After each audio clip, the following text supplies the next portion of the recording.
Today I'm just going to show you how to do the two shapes for your cup. So we have that tapered option and then we have the straight up and down option, okay?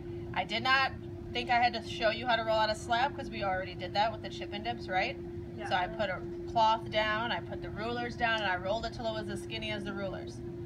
Yes. Yes. Yes, Miss M. Yeah. Okay.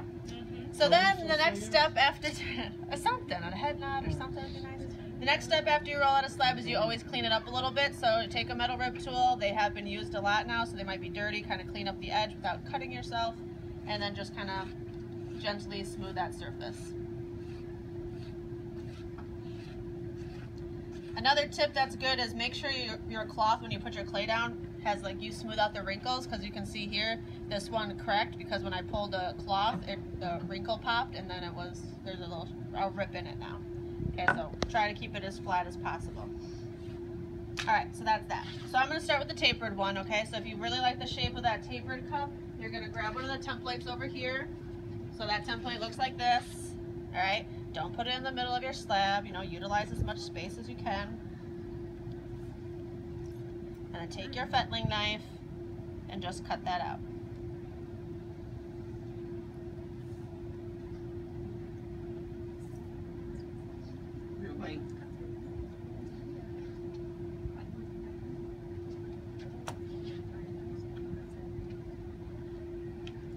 Then a little tip for taking stuff off the cloth is just to pick the whole cloth up and then gently peel it away. Alright, put this back right away, don't let it hang out on clay because it's just paper, it gets all soggy. And then I'm going to fold this into the cup shape, but I want to put my pretty side on the inside. Why do you think we do that? So it's not rough on the inside, because is it easier to clean the outside than the inside?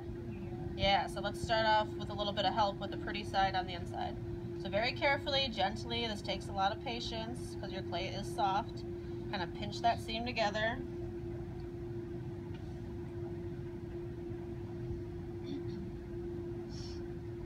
Kind of just give it a little squeeze. We're not like denting anything, we're just kind of squeezing that seam together. And since this is the same day, I'm not slipping and scoring. So you don't have to worry about like scoring this first, because if we put score or slip in there, not score in there, if you put slip in there, it's going to soften that clay even more, so we're just going to meld it together. So then you're going to just take your finger and gently kind of rough smooth that seam up. If we do this too rough, then you're going to change that whole shape, so we're just doing like kind of an ugly stitch together right now. And we can kind of cruise over it with our rib. And that's the extent of the smoothing I'm going to do on the outside today while it's this soft. So then, I save some of my slab. I'm going to put that cup on top of the slab. I'm going to cut it a little bit bigger than the cup.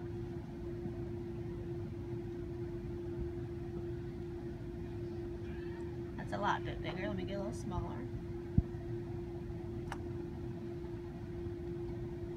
And then I'm just going to take that extra clay, support my shape, and just drag it up into my cup.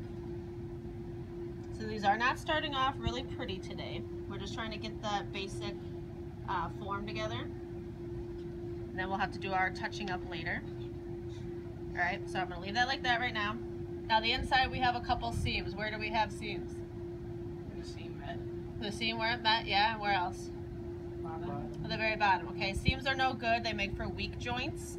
And like if we were to fire this, then you could have like a little spot where like glaze can pool, or like the glaze won't pool and you get some mold in there or whatever. So we're going to close that seam off by rolling like a little coil or a little snake of clay, a little skinny guy. And we're going to shove that little coil into the seam on the bottom. And for those of us with bigger hands, this is a very difficult challenge here to try to get that in there. So you have to be very gentle. I'm pushing it into that seam.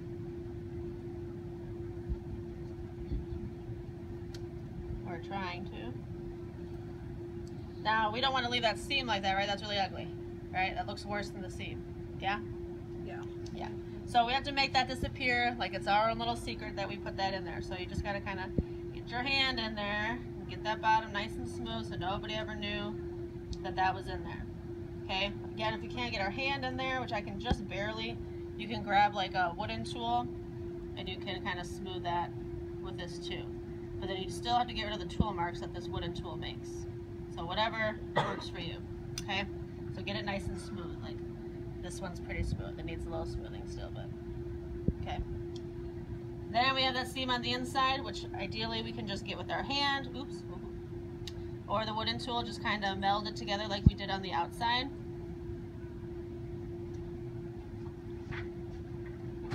So that you can't see that seam either.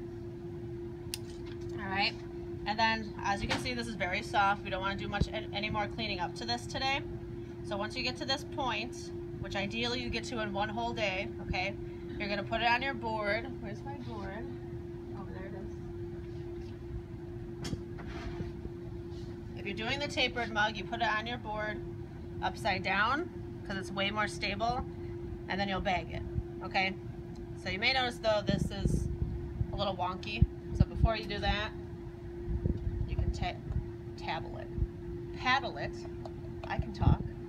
You can paddle that down so that it is straight again. And that kind of pushes out a little bottom, but once you set that down, you get rid of that right away. Okay?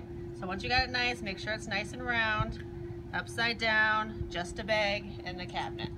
Okay? Any questions on the template one? Don't go anywhere because I got another one. We good on the template one? No. Okay, stop that one.